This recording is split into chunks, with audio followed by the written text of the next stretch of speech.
ግሎባል ፖፑሌሽን ዳይናሚክስ ኤንድ ቻሌንጅስ ስለ ዓለም ህዝብ ዳይናሚክስ ተለዋዋጭ ነገሮችን እንዲሁም ደግሞ ቻሌንጅ ፈተናዎችን ነው የምናየው። ዩኒት 4 ላይ population study is one of the topics covered by geographic education in schools, colleges and universities. የህዝብ ጥናት ወይንም population study በጂኦግራፊ በትምህርት ቤት በጂኦግራፊ ትምህርት የሚጠና ነው። በኮሌጆች በዩኒቨርሲቲዎች እንደዛ የሚጠና ነው። population geography is the branch of geography that deals with population issues. population geography ሲባል የጂኦግራፊ ብራንች አንድ ብራንች ሆኖ ከህዝብ ነክ ጉዳዮች ጋር ፎከስ አድርጎ የሚያጠና ፊልድ ነው። The study of population geography focuses on the size, composition, spatial distribution and changes in population across time. ስለዚህ የፖፑሌሽን ጂኦግራፊ ስለ ህዝብ ያጠናል። ስለ ህዝብ ምን ያጠናል ስንል ስለ ህዝብ መጠን ሳይዝ፣ ስለ ህዝብ ኮምፖዚሽን አወቃቀር፣ ስንት ወንድ ስንት ሴት አለ፣ ስንት ህፃን ስንት አዋቂ፣ ከእድሜ አንፃር ከጾታ አንፃር ኮምፖዚሽኑ ከምን ከምን እንደተዋቀረ፣ ስፓሻል ዲስትሪቢዩሽን አሰረጫጨቱ የት አካባቢ ምን ያህል ህዝብ እንዳለ፣ በጊዜ ሂደት ደግሞ የህዝቡ ቁጥር እንዴት እየተቀያየረ እንደሆነ፣ በምን ያህል መጠን እያደገ ነው፣ ስንት ሰው እየሞተ ነው፣ ስንት እየተወለደ ነው፣ ለውጡን እነዚህን የሚያጠና ነው። 3 essential processes namely fertility, mortality and migration define the pattern of population growth. የህዝብ እድገትን የሚወስኑ ነገሮች 3 ዋና ዋና ነገሮች አሉ ሂደቶች። የውልደት መጠን፣ የሞት መጠን፣ ስደት የአንድ አካባቢን የህዝብ መጠን ይወስናል። ከአንድ አካባቢ ወደ ሌላ አካባቢ ሲሄድ የህዝብ መጠን ይቀንሳል። ከሌላ አካባቢ ወደ አንድ አካባቢ ሲመጣ ደግሞ መጠን ይጨምራል። The global population dynamics have their effects on global resource availability and demand. ይሄ ፖፑሌሽን ዳይናሚክስ ቀደም እንዳልነው ለምንና እንዴት የፖፑሌሽን ሳይዝ ስትራክቸር ዲስትሪቢዩሽን በጊዜ ሂደት መለዋወጥ እንዴት ነው የሚመጣው የሚለው የሚያጠና ነው ፖፑሌሽን ዳይናሚክስ። እና ተጽዕኖ አለው ነው። በምን ላይ ተጽዕኖ አለው?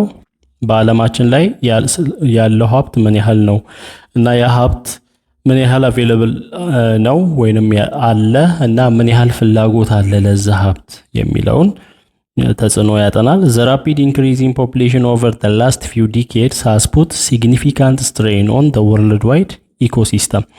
ባለፉት ጥቂት አስርት ዓመታት በፈጣን ሁኔታ የህዝብ ቁጥር ማደጉ በዓለም አቀፉ ኢኮሲስተም ላይ ከፍተኛ የሆነ ጫና እያሳደረ ነው። The modern world appears to be characterized by or experiences exponential population expansion. እንግዲህ ዘመናዊው ዓለም በጣም ከፍተኛ የሆነ የሰው ቁጥር እየተስፋፋበት ያለ ያንን ኤክስፒሪየንስ እያደረገ ያለ ነው። This in turn results in inadequate food supply. ይሄ ደግሞ ምንን ያስከትላል? ብቁ አዲኩዌት ያልሆነ ወይንም የምግብ አቅርቦት ላይ ችግር እንዲመጣ ያደርጋል። ኢናዲኩዌት የአዲኩዌት ተቃራኒ ነው።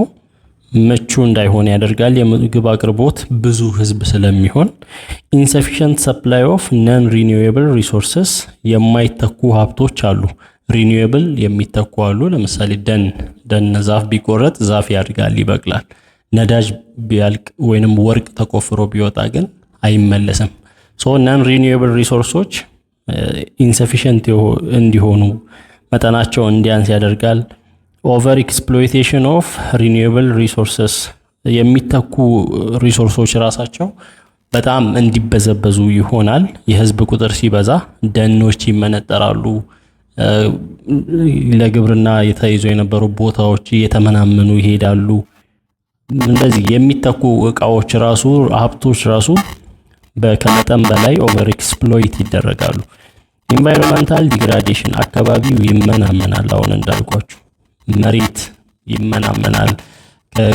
ለግብርና የሚያስፈልጉ መሬቶች ተመናምነው ያሉ ሀብቶች ደን ተመናምነው ኢንቫይሮንመንቱ ዲግሬድ እየሆነ ይሄዳል።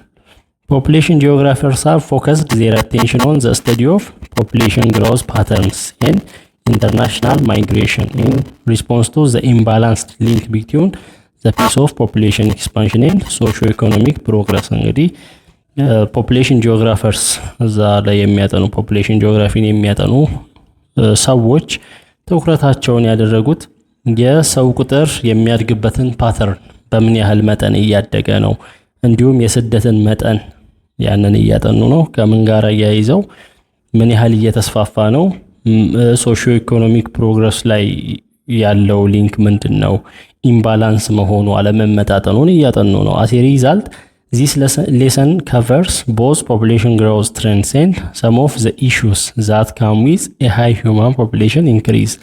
ስለዚህ ይሄ ዩኒት የሚያጠናው የሰው ቁጥር ከመጠን በላይ ከማደግ ጋር ተያይዞ የሚደርሱ ጉዳዮችን ኢሹዎችን ከቨር ለማድረግ ሞክረዋል። የመጀመሪያው ዘ ግሮዝ ኦፍ ወርልድ ፖፑሌሽን ነው፣ የዓለም ህዝብ እድገት። አኮርዲንግ ቱ ዘ ዴሞግራፊክ ትራንዚሽናል ሞዴል ኢን ዘ ፈርስት ስቴጅ ካንትሪስ ኖርማሊ ኤግዚቢት ኤ ፖፑሌሽን ግሮዝ ዊዝ ኤ ሃይ ሌቨል ኦፍ ፈርቲሊቲ ኤንድ ሞርታሊቲ። እዚህ ጋር እንግዲህ ግራፍ ላይ እንደምናየው ትራንዚሽናል ሞዴል አለ። ዲሞግራፊክ ትራንዚሽናል ሞዴል 5 ስቴጆች አሉ። 1 2 3 4 5 ስቴጆች አሉ።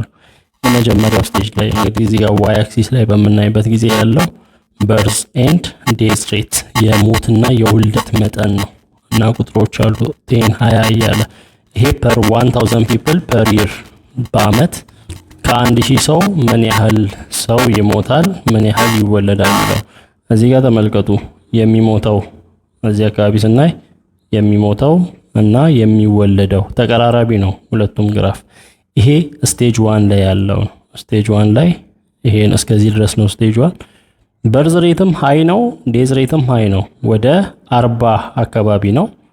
የሚወለደው ከሚሞተው ጋር ኦልሞስት በጣም ተቀራራቢ ነው ስቴጅ 1 ላይ የሚለው። ፈርቲሊቲ ኤንድ ሞርታሊቲ፣ ፈርቲሊቲ የመውለድ መጠን ነው፣ ሞርታሊቲ ደግሞ ሞት ነው እና ሁለቱም ሃይ ሌቨል ላይ ናቸው ነው። The regular triangular shaped pyramid used to characterize more developed countries before the 70s and 80s centuries። እዚህ ጋር ትሪያንግል አለ፣ ፖፑሌሽን ፒራሚዱ አለ። ስቴጅ 1 ላይ እንደዚህ ነው። እዚህ ጋር ወንድ አለ፣ እዚህ ሴት አለ። ሜን እንደዚህ ሹል የሆነ ትሪያንግል አለ፣ የሴቶች ደግሞ እንደዚህ ትሪያንግል። ሶ ይሄ ያደጉ ሀገራትን በ17ኛው እና በ18ኛው ሴንቸሪ ያላቸውን ግራፍ የሚያሳይ ነው። ይሄ ያደጉ ሀገራት አሁን ላይ ዴቨሎፕድ የሆኑ ሀገራት ሞር ዴቨሎፕድ የሆኑ ሀገራት በ17ኛው እና 18ኛው ክፍለ ዘመን ይሄን ይመስሉ ነበር። ዋይል ሪላቲቭሊ ኤ ፊው ለስ ዴቨሎፕድ ካንትሪስ ፋል አንደር ዚስ ካቴጎሪ ነው። አሁን ላይ ይሄ ባህሪ የማን ነው? ይሄ ኔቸር ከተባለ ያላደጉ ሊስት ዴቨሎፕድ ካንትሪስ ወይንም አሁን ላይ ለስ ዴቨሎፕድ ካንትሪስ እንደዚህ አይነት ስትራክቸር አላቸው ነው እና በጣም የህዝብ ቁጥሩ በጣም ከፍተኛ ነው። በጣም እንደዚህ ያደገ መሆኑን የሚያሳይ ነው። the youth population with a small old age group foretells a rapid population growth as youthful population enters the reproductive period። ይሄ ፖፑሌሽን ፒራሚድ ምን ያሳያል ከተባለ ጾታንና እድሜን ነው የሚያሳየው። ተመልከቱ። ይሄ ወደ ላይ እንደዚህ ስንሄድ እድሜን ነው የሚያሳየው። ወደ ጎን ደግሞ ሜን ኤንድ ውመን ጾታን ነው የሚያሳየው። ሶ እንደዚህ የሆነ እንትን ብናረግ ኤጅ 0 ብንል እዚህ ኤጅ እያደገ ሲሄድ እዚህ አካባቢ 90 ወይ 100 ማለት እንችላለን እና ጫፍ ላይ በጣም ሹል ሆኖ ኦልሞስት ምንም የለም፣ ምንም ሰው የለም፣ የሚያረጅ ሰው የለም ነው እና ወደ ታች ስንመጣ እዚህ አካባቢ ወጣቱን ነው የምናየው። እዚህ አካባቢ ህፃናቱን ነው የምናየው። ሶ ምንድነው ይሄ በጣም ወደ ጫፍ እንዲህ መሾሉ ወይንም ትንሽ መሆኑ የሚያሳየን ቶሎ ነው ሰው የሚሞተው ነው እና ያረጀ ሰው ብዙም ቁጥሩ ላይ ከሌለ ግራፉ የሚያሳየው የተወለደው ሰው ቶሎ እንደሚሞት ነው እና እዚህ ጋር ከታች እንዲህ ሰፋ ብሎ እየጠበበ ነው የሄደው። ሰው እያነሰ ነው ማለት ነው። ከታች ሰፊ ነው የተወለደው መጠን ነው ይሄ ከታች ከዚህ እስከዚህ የሚያሳየው። ከዛ በእድሜ ከፍ እያለን ስንል መሃሉ እየጠበበ ኦልሞስት 0። ስለዚህ ሞርታሊቲውም ከፍተኛ መሆኑን ያሳያል። In the second stage, death rate decrease notably among children aged 0 to 5, while birth rates remain high, indicating the significant population growth. ሁለተኛው ስቴጅ ላይ እንምጣ። ስቴጅ 2 እስከዚህ ድረስ ያለው ስቴጅ ነው። ግራፉን በምናይበት ጊዜ በርዝ ሬቱን ተመልከቱ። እላይ ነው ያለው። ዴዝ ሬቱ ደግሞ እታች ተለያይቶ ነው ያለው። በመሃሉ ያለውን ጋፕ ተመልከቱ። ይሄ ማለት ብዙ ይወለዳል፣ የሚሞተው ትንሽ ነው። ስለዚህ የህዝብ ቁጥር በጣም ከፍ እያደገ ነው የሚሄደው ነው። ፒራሚዱን በምናይበት ጊዜ እንደዚህ የሚወለደው መጠን ተመልከቱ። ከዛ እድሜ ወደ ላይ እየጨመረ ሲሄድ እየጠበበ ይሄዳል እና ግን እንደዚህኛው እየጠበበ አይደለም። ይሄ ወዲያው ነው የጠበበው ብዙ ሞት ስላለ እና እዚህ ጋር ሞቱ አነስተኛ ነው። የተወለደው የሚሞትበት መጠን አነስተኛ ነው። ሶ ይሄ ምን ያሳያል? ራፒድ ኢንክሪዝ ተመልከቱ። በርዝ ሬት ሃይ ነው፣ ዴዝ ሬት ደግሞ ፋልስ ራፒድሊ። የዴዝ ሬት የወረደ ነው ወይንም ላው ነው። ስለዚህ የሚወለደው መጠን ከሚሞተው የበዛ ሲሆን የህዝብ ቁጥር ይበዛል። ሲግኒፊካንት ፖፑሌሽን ግሮውዝ እንዳጠቃላይ ያለ ነው። The third stage is marked by a decrease in the birth rate owing mostly to socio-economic changes, urbanization and widespread contraception use. third stage ላይ የምናየው ደግሞ የውልደት መጠን ሲቀንስ ነው። የውልደት መጠን ከምን ጋር ተያይዞ ነው የቀነሰው ከተባለ ማህበራዊ ኢኮኖሚያዊ ሁኔታ ለውጥ ሲመጣ፣ ከተማነት አርባናይዜሽን ሲያደግ፣ ኮንትራሰፕሽን የእርግዝና መከላከያ ጥቅም ላይ ሲውል። ሰርድ ስቴጅ ከዚህ እስከዚህ ባለው ከዚህኛው እስከዚህኛው ስቴጅ ባለው በምናይበት ጊዜ የውልደት መጠን ምን ሆኗል? እንዲህ ወርዷል። ተመልከቱ። እዚህ ጋር ሃይ ነበር ሰከንድ ስቴጅ ላይ፣ እንዲህ ግራፉ ወርዷል። የሞት መጠንም የወረደ ነው። እዚህ ጋር ውልደትም ፋል ያደረገ ነው፣ ሞትም ፋል ያደረገ ነው። ፋል ያደረገው ግን ሞቱ ሞር ስላውሊ ነው፣ እንደዚህ ራፒድሊ አይደለም። ሶ በፒራሚዱን በምናይበት ጊዜ ምንድነው የሚሆነው? የውልደት መጠኑ ስላነሰ እንደዚህ ሰፋ ያለ አይደለም። ከዚህኛው የሚለየው ይሄ የውልደት መጠኑ እንዲህ ነው። እዚህ ጋር ግን የውልደት መጠኑ እንደዛ ሰፋ ያነሰ ነው። ከዛ ኖርማል እንደዛኛው ግራፍ ይሄዳል ማለት ነው። ሶ የህዝብ ቁጥሩን ስናይ የሚወለደው አነስተኛ ነው ወይንም የውልደት መጠኑ ያነሰ ነው። ሶ የህዝብ ቁጥሩ ይጨምራል፣ ግን ኢንክሪዝ ስላውስ ዳውን የሚጨምረው ቀስ ብሎ ነው። ሶ ቶታል ፖፑሌሽኑን ስናይ የሚጨምረው ስቴጅ 3 ላይ ቀስ ብሎ ነው። እንደዚህ ወደ ላይ ሃይ አይሆንም ባንዴ። ስቴጅ 2 ስቴጅ 1 ላይ የሞተ ነው። ያ ማለት በርዝ ሬቱና ዴዝ ሬቱ ዘሴም ስለሆነ እታች ነው ያለው። ሰከንድ ላይ ቶታል ፖፑሌሽኑ አደገ። ሰርድ ላይ ትንሽ መውረድ፣ የሚጨምርበት ፍጥነት መቀነስ ጀመር። at this point population growth continues at a slower pace። ስለዚህ በዚህ በስቴጅ 3 የህዝብ ቁጥር መጨመሩ ቀስ ብሎ ነው የሚጨምረው ነው፣ በፍጥነት አይደለም። more industrialized countries experienced a demographic transition in the 18th century። እና አሁን ላይ በጣም ኢንዱስትሪያላይዝድ የሆኑ ሀገራት በ18ኛው ክፍለ ዘመን ነው በዚህ አይነት ሁኔታ ውስጥ ማለፍ የጀመሩት። ትራንዚሽኒንግ ፍሮም ሃይ በርዝ ኤንድ ዴዝ ሬትስ ቱ ሎው በርዝ ኤንድ ዴዝ ሬትስ፣ ከከፍተኛ የውልደትና የሞት መጠን ወደ ዝቅተኛ የውልደትና የሞት መጠን የተሸጋገሩበት ነው። in the fourth stage birth rates fall to levels where they are equal to death rates። ወደ ስቴጅ 4 በመመጣበት ጊዜ ከዚህ እስከዚህ ባለው የውልደት መጠን ወረደና ከሞት ጋር እኩል ሆነ። የውልደት መጠን በጣም ወረደ፣ ላው ሆነ። የሞት መጠንም ላው ሆነ፣ ፋል አደረገ፣ ዘን ስቴብል ሆነ። የህዝብ ቁጥሩ እድገት እንደዚህ ማደግን መተው ጀመረ። የውልደት ቁጥር ከሞት ቁጥር ጋር እኩል የሚሆን ከሆነ ማደጉን እየተወ ነው የሚሄደው ማለት ነው። ስለዚህ የሚወለደው እና የሚሞተው ቁጥር እኩል ነው። ታች ያለው ስፋቱን ተመልከቱ። ስፋቱ ኦልሞስት ላይ ካለው ጋር እኩል ነው የሚሆነው። በእያንዳንዱ ሌቨል ላይ ያለው የሆነ እኩል ወደ መሆን ይመጣል የሚወለደውና የሚሞተው። ሶ ሪዛልቲንግ ኢን ኤ ስላውሊ ግሮዊንግ ፖፑሌሽን፣ በጣም ቀስ ብሎ የሚያድግ የህዝብ ቁጥሩ በጣም ትንሽ ነው የሚያድገው። in the fifth stage the birth rate rose again but the death rate remained low, bringing a stable or low population growth። ወደ ስቴጅ 5 ስንመጣ የውልደት መጠኑ ትንሽ ከፍ አለ፣ የሞት መጠኑ እንዳለ ወይንም ቀነሰ። ስለዚህ የህዝብ ቁጥር ትንሽ ይጨምራል ነው፣ ስቴብል በሆነ በተረጋጋ መንገድ ራይዝ ያደርጋል። ሶ የህዝብ ቁጥር ራይዝ ያደርጋል መጀመሪያ ከነበረበት። እንደዚህ ከሆነበት ትንሽ ወደ ጎን ሰፋ ብሎ ይጀምራል። Human population growth was modest until the mid-19th century when birth rates were only slightly greater than mortality rates. የሰው ቁጥር የመጨመር መጠን ብዙም አልነበረም፣ በተለይ በ19ኛው ክፍለ ዘመን አካባቢ መሃል አካባቢ። ምክንያቱም የውልደት መጠን ከሞት መጠን ብዙም አይራራቅም ነበር። The human population has expanded significantly quicker than ever before in the 20th century. የሰው ቁጥር በሃያኛው ክፍለ ዘመን ነው ከበፊቱ በተለየ መንገድ የጨመረው የሰው ቁጥር በዓለማችን ላይ።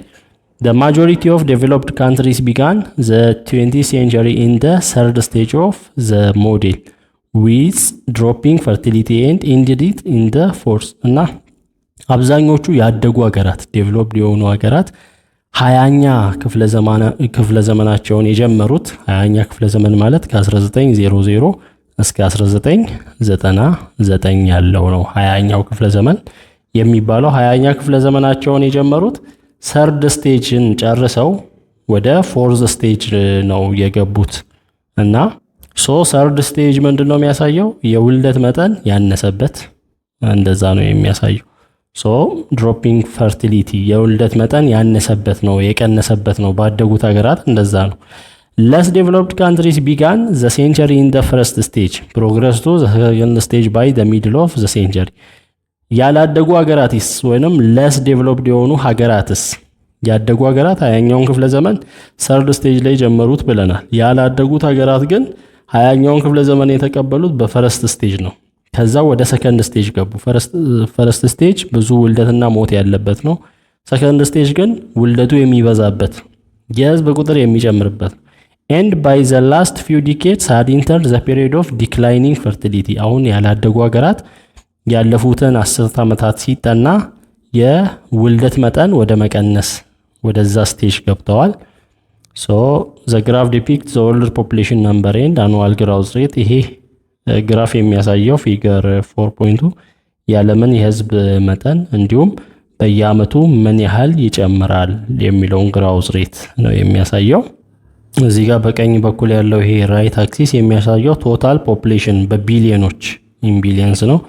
እዚህ ጋር ያለው በሌፍት አክሲስ ያለው ደግሞ ግራውዝ ሬት በሬት በፐርሰንት 0.501.52 እያለ ይቀጥላል። The global population is still growing at a slower rate than it has been since 1950. የዓለም ህዝብ አሁን እየጨመረ ነው፣ ነገር ግን በትንሽ ፍጥነት ነው እየጨመረ ያለው። በ1950 ከታየው ይልቅ በ1950 በጣም አድጎ ነበር። from 1 billion in 8000 to 7.7 billion in 2090. The world's population has increased dramatically. በ1800 የህዝብ ቁጥር 1 ቢሊዮን ነበር። 1 ቢሊዮን በ1800። በ2019 ግን 7.7 ቢሊዮን ሆነ። በ219 ዓመት 6.7 ቢሊዮን ህዝብ ጨመረ። በጣም ድራማቲካሊ ነው ያደገው የሰው ቁጥር። እዚህ ስዕል ላይም እንደምናየው 1950ዎቹ ላይ ስናይ 1950 ላይ ስናይ የሰው ቁጥር እዚህ አካባቢ ነበር። እዚህ አካባቢ ማለት ወደ 2 ቢሊዮን አካባቢ ነበር። ድራማቲካሊ በጣም አደገ። ስንት ላይ አሁን የት ነው? 2010 2030 መሃል ላይ ነው። እዚህ አካባቢ ነው ያለው። እዚህ አካባቢ ስናይ ወደ 8 ቢሊዮን የህዝብ ቁጥር እና በጣም ከ1950 ጀምሮ ነው በጣም ያደገው። the global population will likely reach በዚህ አይነት 8.5 ቢሊዮን in 2030. በ2030 በዚህ አስተዳደጉ የህዝብ ቁጥር 8.5 ቢሊዮን ይደርሳል ተብሎ ይታሰባል። እንግዲህ ይሄ መጽሐፍ የታተመው 2023 አካባቢ ነው ወር 22 አካባቢ ነው እና ያኔ የተገመተ ግምት ነው። ነገር ግን አሁን ይሄ ቪዲዮ ሲሰራ 2026 በአውሮፓን ካላንደር ነው። የህዝብ ቁጥሩ 8.3 ቢሊዮን ነው አሁናዊ መረጃ። ኦልሞስት 2030 ሳይደርስ 8.5 ቢሊዮን ተጠግቷል።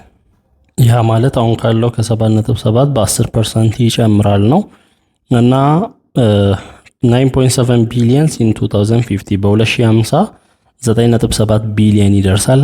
በ26% ይጨምራል የህዝብ ቁጥር እና በ2100 10.7 ቢሊዮን ይገባል። በ42% ይጨምራል። Also, the most likely scenario is that the world's population will continue to rise during this century. There is a 27% chance that it may plateau or perhaps begin to fall before 2100. እና ምንም እንኳን የህዝብ ቁጥር በዚህ መልክ ቢጨምረም ወደ 27% የማደግ ቻንስ ቢኖረው ነገር ግን 2100 ይር 2100 ላይ ከ2090 በኋላ 2100 ነው የማደግ ፍጥነቱ እየወረደ የመሄድ ቻንስ አለው ነው። ይሄ በጣም ወደ ላይ ሆነ አይደል ግራፉ ዝቅ ሲል እንዲቀጥ ሲል የማደግ መጠኑ እየቀነሰ መሄዱን ያሳያል። በ2100 the range of possible trends in the three demographic components of population change እና ሬንጁ ፖሲብል የሆኑ ትሬንዶች በስሪ ዲሞግራፊክ ኮምፖነንቶች ላይ ተገኛ የሆነ ነው። ፈርቲሊቲ አለ፣ ሞርታሊቲ አለ፣ ኢንተርናሽናል ማይግሬሽን አለ።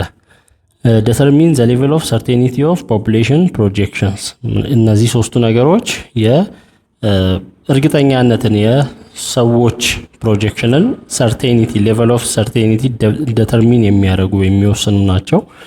the median variant estimates anticipates a drop in fertility in countries where big families are still common, a minor increase in fertility in numerous countries where women have less than 2 live babies on average during their lifetimes, and ongoing mortality decreases. ሚዲየም ቫሪያንት የሚባል አለ እና ብዙ ቤተሰብ ኮማን በሆነባቸው ሀገራት የውልደት መጠን መቀነስ፣ በአብዛኞቹ ሀገራት ደግሞ አንድ ሴት ከሁለት ያነሱ ልጆችን ሁለት ወይንም በእድሜዋ ከዛ በታች ልጆችን እንድትወልድ የተደረገው እንዲሁም ደግሞ የሞርታሊቲ መቀነስ እነዚህ ሚዲየም ቫሪያንት ይባላሉ። ሶ between 1950 and 2020 the average number of live births per woman has decreased significantly in various locations. ከ1950 ጀምሮ እስከ 2020 በዛ መሃል ባለው አንድ ሴት የምትወልደው የልጆች መጠን እየቀነሰ እንደሄደ ነው የሚያሳየው። እዚህ ግራፍ ላይ እንደምናየው ላይቭ በርዝስ ፐር ውመን አንድ ሴት የምትወልደው ለምሳሌ እዚህ 7 አለ። በ1950ዎቹ በአቨሬጅ ስታይ 7 የሚወልዱ ይሄ ከለር የሚያሳየው ሰብሳራን አፍሪካ ላይ ያሉ ሀገራትን ነው። ይሄ ከለር ደግሞ ኖርዝ አፍሪካ በቀይ ሰሜን አፍሪካ እንዲህ እየወረደ እንደመጣ እየወረደ በሁሉም ሀገራት ሴንትራል ኤዥያ ላይ፣ ላቲን አሜሪካ፣ ኦሺኒያ፣ ዩሮፕ ላይ ድሮም ከ3 በታች ነበር የሚወለደው እያነሰ እንደመጣ እና ኦልሞስት ሁሉም እየተቀራረበ 2100 ላይ ሁሉም ሀገራት እየተቀራረቡ የውልደት መጠን ከ3 ሰው ያነሰ አንድ ሴት የምትወልደው እየሆነ እየሄደ ነው። close to half of the global population lives in Europe and North America, Latin America and the Caribbean, Australia, New Zealand and Eastern and Southeastern Asia, where lifetime fertility is below 2.1 births per woman. እና ወደ ግማሽ የሚጠጋው የዓለማችን ህዝብ በዓለማችን ላይ ካለው ወደ ግማሽ የሚሆነው ህዝብ በአውሮፓ በኖርዝ አሜሪካ እነዚህ ሀገራት ላይ የሚኖረው በእድሜ ዘመኗ አንድ ሴት የምትወልደው የልጅ መጠን 2.1 ነው። እንግዲህ በአቨሬጅ ሲሰራ ነው 2.1 የሚባል ልጅ የለም፣ ግን በአቨሬጅ 2.1 ነው። ያ ማለት አንድ ሴት በ2.1 ነው ማለት ሁለት ሴት 4.2 እያለ መሄድ እንችላለን። ወይንም 10 ሴቶች 21 ልጆችን ነው የሚወልዱት እንደማለት ነው። በ10 ስናበዛ ነጥቡ ካልገባችሁ በአቨሬጅ ሲታይ 10 ሴቶች 21 ልጆችን ነው የሚወልዱት። አንድ ሴት ወደ 2 አካባቢ ነው የምትወልደው። roughly the level required for population with low mortality to have a growth rate of 0 in the long run. so የሚሞተውም የህዝብ ቁጥር ያነሰ ነው። so በሎንግ ራን የህዝብ እድገቱ ግራውሱ 0 ይሆናል ነው የሚሞተውም የሚወለደውም ስላለ። fertility remained above the global average in 2019 primarily in sub-Saharan Africa. ይሄ እንግዲህ የዓለም አቀፉ አቨሬጅ አለ። በሰብሳራን አፍሪካ ይሄ ከዚህ አቨሬጅ ወደ 4.6 ነው። 4.6 ማለት አንድ ሴት የምትወልደው 4.6 ልጆችን ነው በላይፍ ታይሟ። ኦሺኒያ ላይ 3.4፣ አፍሪካ ኖርዝ አፍሪካ እና ዌስተርን ኤዥያ ላይ 2.9።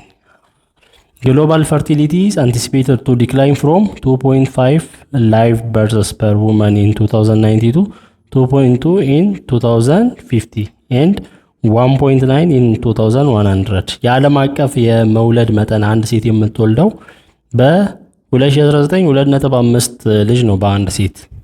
በ2050 ሲሰራ 2.2 ሆነ። በ2100 ወደ 1.9 ይቀንሳል ተብሎ ይታሰባል። አንድ ሴት የምትወልደው 2 ወይንም 1 ልጅ ይሆናል ነው በዓለማችን ላይ። According to the median variant estimate, Sub-Saharan Africa is expected to experience the greatest decline in total fertility። እንግዲህ እዚህ 4.3 ላይ ሰብሳራን በጣም ዲክላይን አድርገው እንደመጡ የህዝብ አንድ ሴት የምትወልደው የልጅ መጠን ዲክላይን እንዳደረገ ያሳይ። ፖፑሌሽን ባይ ሰስቴኔብል ዴቨሎፕመንት ጎል ሪጅን ኤስቲሜትስ ከ1950 እስከ 2020 ያለውን ነው የሚያሳየው። እዚህ ፖፑሌሽን በቢሊየን ነው ይሄኛው አክሲስ የሚያሳየው። ሰብሳራን አፍሪካ ከ1950 ጀምሮ ባለው በምናይበት ጊዜ በሰብሳራን አፍሪካ ነው የህዝቡ ቁጥር በጣም ያደገው። በሌሎች ሀገራት ይሄ እነ ሴንትራል ኤዥያዎች ናቸው እና አውሮፓ ደግሞ እንደዚህ የህዝቡ ቁጥራቸው እየቀነሰ ይሄደ። እዚህ ጋር እና አውስትራሊያ እና ኦሺኒያ እና ኒውዚላንድ አሉ የህዝቡ ቁጥራቸው ኦልሞስት ዜሮ የሆነ እድገቱ። with a predicted addition of 1.1 billion። እሺ እዚህ ጋር በሰብሳራን አፍሪካ የህዝብ እድገት ከ2019 እስከ 2050 ባለው ወደ 1.1 ቢሊየን ያድጋል ህዝቡ ተብሎ ይታሰባል። አጠቃላይ የህዝብ መጠን 1.1 ቢሊየን ከ2019 እስከ 2050 ባለው ባደገው ወይንም በሚያድገው ሰብሳራን አፍሪካ could account for more than half of the world's population growth። ሰብሳራ አፍሪካ በዚህ እድገት ላይ ከግማሽ በላይ ታዋጣለች። የህዝብ ቁጥር 1.1 ቢሊየን በሚያድገው እስከ 2050 ከግማሽ በላዩ ሰብሳራን አፍሪካ ላይ ነውና and is expected to continue rising through the end of the century። እና በክፍለ ዘመኑ መጨረሻ አካባቢም በዚህ እድገቱ ይቀጥላል እስከ 2100 ማለት ነው። የክፍለ ዘመኑ መጨረሻ ማለት 2099 ነው። የ20ኛው ክፍለ ዘመን የ21ኛው ክፍለ ዘመን መጨረሻ 2100 ጀምሮ ያለው 22ኛው ክፍለ ዘመን ይባላል። ሰብሳራን አፍሪካ ሀገራት የህዝብ ቁጥሩ እያደገ እንደሚሄድ ነው የሚያሳየው። እስከዛ ኢስተርን ኤንድ ሳውዝ ኢስተርን ኤዥያ እነዚህ ደግሞ ሀገራት on the other hand are expected to achieve peak population and begin population decline by the end of the century። እነዚህ ሀገራት ደግሞ እዚህ ጋር የተዘረዘሩ በሰማያዊ የተዘረዘሩ ሀገራት የህዝብ እድገታቸው ከፍ ይልና ከዛ መውረድ ይጀምራል ክፍለ ዘመኑ ሲያልቅ በ21ኛው ክፍለ ዘመን መጨረሻ አካባቢ። by 2015 sustained population expansion will significantly raise food demand። እንግዲህ በ2050 ዓመተ ምህረት ላይ ይሄ ሰስቴንድ የሆነው ወይንም እየሰፋ ያለው በቋሚነት እየቀጠለ ያለው የህዝብ ቁጥር መጨመር መስፋት ምን ያስነሳል? የምግብ ፍላጎት ጥያቄ ያስነሳል። ያ የተወለደው ያ ህዝብ ሁሉ ምግብ የሚፈልግ ነው። particularly in sub-Saharan Africa የሰብሳራ ሀገራት አፍሪካ ሀገራት እና የሳውዝ ኤዥያ ደቡብ እስያ አፍሪካ ማለት እስያ ኤዥያ ሀገራት በጣም የምግብ ፍላጎት የሚፈልግበት ጊዜ ነው። ሌላው adolescent fertility or births to mothers aged 15 to 19 years remains high in some countries። እዚህ ጋር እንደምናየው አዶለሰንት በርዝ ሬት ማለት ከ15 እስከ 19 ያሉ ሴቶች ልጅ ሲወልዱ እንደማለት ነው። ይሄ ግራፍ የሚያሳየው በ1000 ሴቶች ከ15 እስከ 19 እድሜ ያላቸው ሴቶች የወለዱ ልጆችን የወለዱ ናቸው ከ1000 ሴቶች። እዚህ ጋር ኖዳታ አለ እድሜያቸው ከ20 በታች የሆነ የወለዱ ልጆች የሚወልዱ በዚህ ከለር ያለው እዚህ ጋር በስፋት የምናየው እድሜያቸው ከ20 በታች ሆነው የወለዱ ናቸው። እዚህ ደግሞ በዚህ ከለር ከ20 እስከ 39 እነዚህ ከለሮች እንደዚህ ጎልደን የሆነ ሴት ደግሞ እድሜያቸው ከ60 እስከ 79 እያለ ይቀጥላል። ይቅርታ፣ ይሄ የሚያሳየው የእድሜ መጠንን ሳይሆን እዚህ እስከ 190 ነው የሚሄደው። ከ15 እስከ 19 እድሜ ክልል ላይ ሆነው የሚወልዱ ከ1000 ሴቶች ስንት ናቸው? ከ1000 ሴቶች ከ20 ያነሱ ሴቶች የሚወልዱበት ሀገራት ናቸው በዚህ ከለር ያሉት።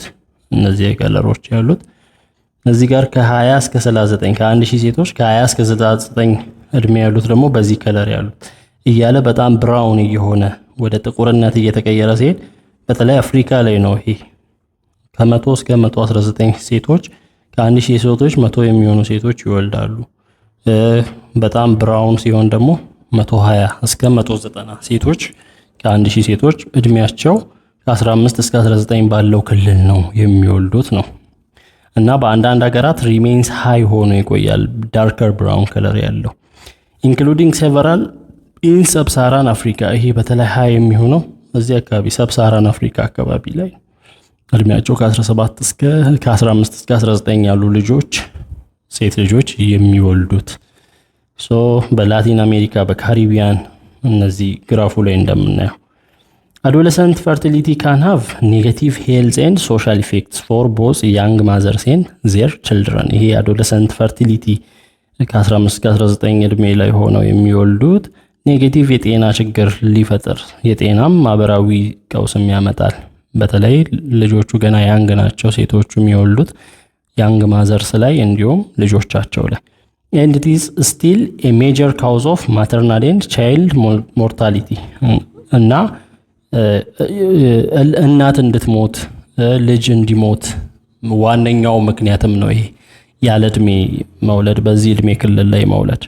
between 2015 and 2020 an estimated 62 million babies were born to mothers 15 to 19 ከ2015 እስከ 2020 ባለው አመት እንኳን ወደ 62 ሚሊዮን የሚሆኑ ህፃናት ተወልደዋል ከ15 እስከ 19 የእድሜ ክልል ባላቸው እናቶች with 46% of these kids born in sub-Saharan Africa። ከነዚህ ከ62 ሚሊዮን ልጆች 46% የሚሆኑት ሰብሳራ አፍሪካ ላይ ነው የተወለዱት። 18% የሚሆኑት ደግሞ ሴንትራል እና ሳውዝረን ኤዥያ ላይ ነው፣ ማዕከላዊና ደቡባዊ እስያ ላይ።